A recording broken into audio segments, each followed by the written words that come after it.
সরকারি বিদ্যালয়ে ভর্তির ক্ষেত্রে কোটা নির্ধারণ করেছে অন্তর্বর্তীকালীন সরকার। গত 20শে ফেব্রুয়ারি এ সংক্রান্ত একটি অফিস আদেশ রোববার 2রা মার্চ জারি করেছে মাধ্যমিক ও উচ্চশিক্ষা অধিদপ্তর।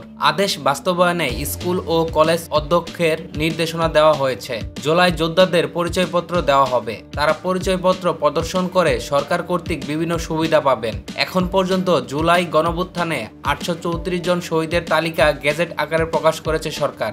এছাড়া আহতদের তালিকা প্রস্তুত করা হয়েছে। শিগগিরই তালিকাটি গেজেট আকারে প্রকাশ করা হবে। মুক্তিযোদ্ধা বা শহীদ মুক্তিযোদ্ধাদের পুত্র কন্যা এবং জুলাই গণঅভ্যুত্থানে 2024-এ আহত বা শহীদ পরিবারের সদস্যদের সরকারি মাধ্যমিক বিদ্যালয়ে ভর্তির জন্য 5% আসন সংরক্ষিত থাকবে।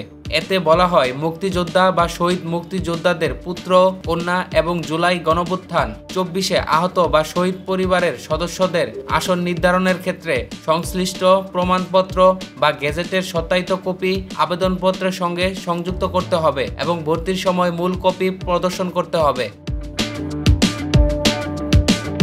এই আদেশে আরও বলা হয়, এই ক্ষেত্রে সংশ্লিষ্ট ব্যক্তির মুক্তিযুদ্ধ বিষয়ক মন্ত্রণালয় থেকে ইস্যু করা মুক্তিযোদ্ধা সনদ বা জুলাই গণঅভ্যুত্থান 2024-এ শহীদদের গেজেট যথাযথভাবে যাচাই করে ভর্তি কার্যক্রম সম্পূর্ণ করতে হবে। মুক্তিযোদ্ধা বা শহীদ মুক্তিযোদ্ধাদের পুত্র কন্যা এবং জুলাই গণঅভ্যুত্থান 2024-এ আহত বা শহীদ পরিবার সদস্যদের পাওয়া না গেলে মেধা তালিকা থেকে ওই আসনে ভর্তি করতে হবে। কোনো অবস্থায় আসন শূন্য রাখা যাবে না।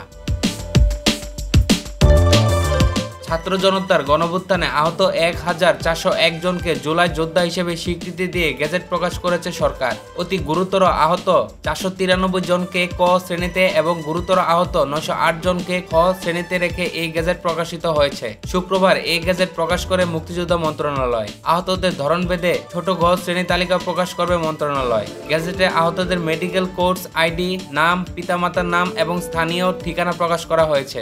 এর আগে গত 15 জানুয়ারি অভ্যুত্থানে 834 জন শহীদদের তালিকা গেজেট আকারে প্রকাশ করা হয়।